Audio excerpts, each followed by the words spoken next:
Hi hello friends, welcome back to our channel explore with கீர்த்து.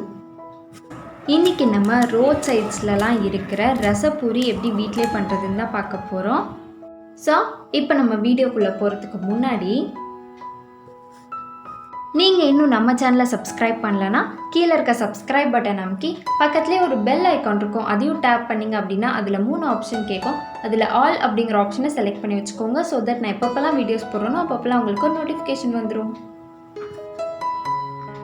So இந்த பூரி செய்கிறது எப்படி அப்படிங்கிறது இதுக்கு முன்னாடி நம்ம மசாலா பூரி, ரோட் சைட் மசாலா பூரியோட சீக்ரெட் டேஸ்ட் என்ன அப்படின்ட்டு ஒரு வீடியோ போட்டிருக்கோம். அந்த வீடியோட லிங்க் மேலே ஐகாட்ஸில் கொடுக்குறேன், அதையும் போய் பாருங்கள். அதில் பூரி செய்கிறது எப்படின்னு சொல்லியிருக்கேன். இப்போ நெக்ஸ்ட்டு நம்ம பானி எப்படி செய்கிறதுங்கிறத பார்த்துடலாம். அதுக்கு நான் ஒரு ½ கட் ஆஃப் புதினா அண்ட் ½ கட் ஆஃப் கொத்தமல்லி எடுத்துக்கிறேன். ஃபர்ஸ்ட்டு புதினாவை க்ளீன் பண்ணி வச்சிடலாம்.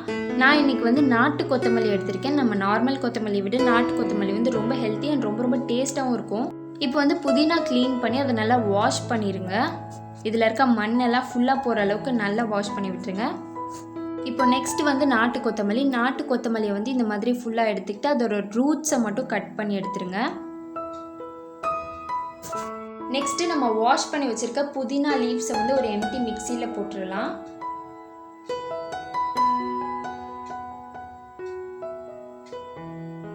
இப்போ நம்ம இந்த கொத்தமல்லியை இதே மாதிரி ஃபுல்லாக தண்ணியில் போட்டு நல்லா வாஷ் பண்ணிடுங்க. இந்த மாதிரி வாஷ் பண்ணதுக்கு அப்புறமா இதை குட்டி குட்டி பீசஸாக கட் பண்ணி அதே மிக்சிக்குள்ளே போட்டுக்கலாம். இது கூடயே நான் கொஞ்சோண்டு இஞ்சி அப்புறம் 2 பச்சை மிளகா சேர்த்துக்கிறேன் காரத்துக்கு. இப்போ இஞ்சியை க்ளீன் பண்ணி உள்ளே போட்டுக்கலாம். அதுக்கப்புறம் நம்ம கட் பண்ணி வச்சுருக்க பச்சை மிளகாயும் உள்ளே போட்டு நல்லா அரைச்சி எடுத்துக்கலாம். ஃபஸ்ட்டு தண்ணி சேர்க்காமல் அரைச்சிக்கோங்க. இந்த அளவுக்கு பாதி அரைஞ்சதுக்கு அப்புறமா கொஞ்சோண்டு தண்ணி சேர்த்து அரைச்சிக்கோங்க. ஸோ ஃபுல்லாக அரைச்சதுக்கப்புறம் இந்த அளவுக்கு நல்ல ஒரு திக் க்ரீன் கலரில் இருக்கும் உங்களோட அந்த சட்னி. இப்போ நம்ம அரைச்சி வச்சுருக்க அந்த பேஸ்ட்டை ஃபுல்லாக ஃபில்டர் பண்ணிக்கலாம். உங்களால் எந்த அளவுக்கு பானி, அதாவது இதிலேருந்து எந்த அளவுக்கு வாட்டரை எக்ஸ்ட்ராக்ட் பண்ணி எடுக்க முடியுமோ அந்த அளவுக்கு நல்லா இந்த மாதிரி ஃபில்டர் பண்ணிக்கோங்க.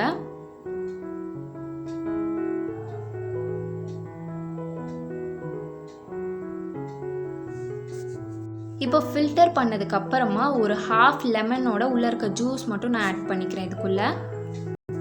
அடுத்து 1 ஸ்பூன் அளவு சாட் மசாலா உள்ளே போட்டிருக்கேன், அதை கவர் பண்ண முடியல, சாரி. நெக்ஸ்ட்டு ஒரு pinch of red chilli powder போட்டிருக்கேன். இதில் நம்ம ஏற்கனவே சில்லி போட்டிருக்கோம், பச்சை மிளகா போட்டிருக்கோம். அது இல்லாமல் ஒரே ஒரு பிஞ்ச் ஆஃப் நீங்கள் ரெட் சில்லி பவுடர் போட்டுக்கோங்க. ரொம்ப காரம் சேர்க்குற ஆளாக இருந்தால் இன்னும் கொஞ்சம் எக்ஸ்ட்ராவாக காரத்துக்கு ஏற்ற மாதிரி ரெட் சில்லி பவுடர் ஆட் பண்ணிக்கோங்க.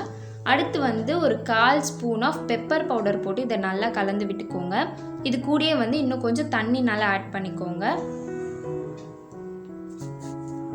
கடைசியாக தேவையான அளவு உப்பு போட்டு டேஸ்ட் பார்த்துக்கோங்க, உப்பு காரம்லாம் கரெக்டாக இருக்கும். இப்போ நம்மளோட பானி ரெடி ஆயிடுச்சு. நெக்ஸ்ட்டு உருளைக்கிழங்குக்கு நான் ஒரு 5 உருளைக்கிழங்குல ஃபுல்லாக தண்ணி ஊற்றி நல்லா மூழ்கிற அளவுக்கு கொஞ்சோண்டு உப்பு போட்டு இதை வேக வச்சிடலாம்.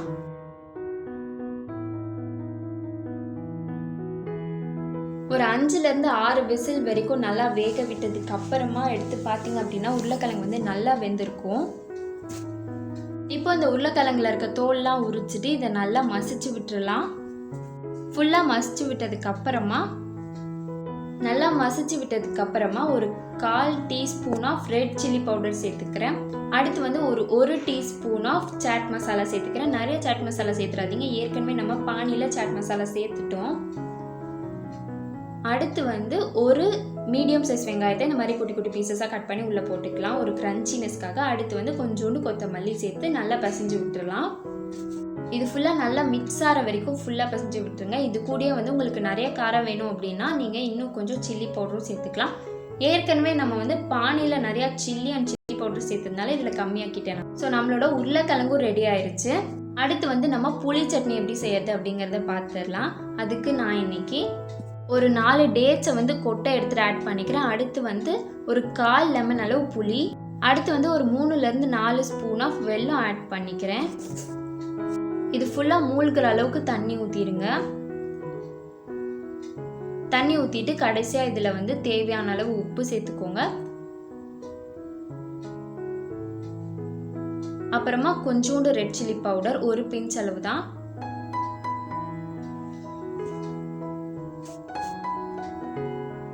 இப்போ இது வந்து நல்லா கொதிக்கட்டும். இதோட கலரே இந்த மாதிரி ஃபுல்லாக சேஞ்ச் ஆகிருக்கும். அந்த அளவுக்கு நல்லா கொதிச்சு பாதியாக சுண்டுற வரைக்கும் வெயிட் பண்ணுங்கள். இதில் வந்து ஸ்வீட்டு, காரம், உப்பு, புளிப்பு எல்லாமே இருக்கும். இது வந்து நல்லா பாதியாக சுண்டுனதுக்கப்புறம் ஸ்டவ் ஆஃப் பண்ணி நல்லா ஆறுனதுக்கப்புறமா ஒரு எம்டி மிக்சியில் போட்டு அரைச்சி எடுத்துக்கோங்க. ஸோ அரைச்சதுக்கப்புறம் நம்மளோட புளி சட்னி வந்து இந்த மாதிரி தான் இருக்கும். எந்த அளவுக்கு திக்காக வந்திருக்குன்னு பாருங்கள்.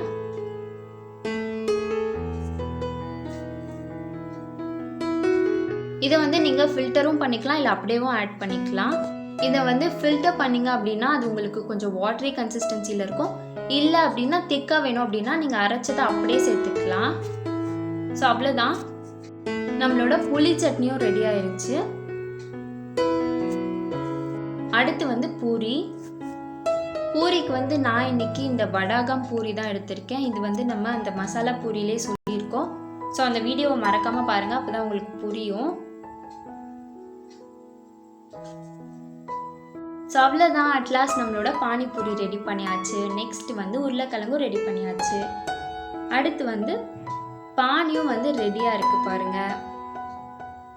இது கூடயே வந்து புளி சட்னியும் ரெடியாக இருக்குது. இப்போ நம்ம அசம்பிள் பண்ணிடலாம் எல்லாத்தையும். ஃபர்ஸ்ட் வந்து நம்மளோட பூரி எடுத்து உடச்சி விட்டுக்கலாம். இது வந்து செம்ம மொறுமொறுன்னு இருக்கும்.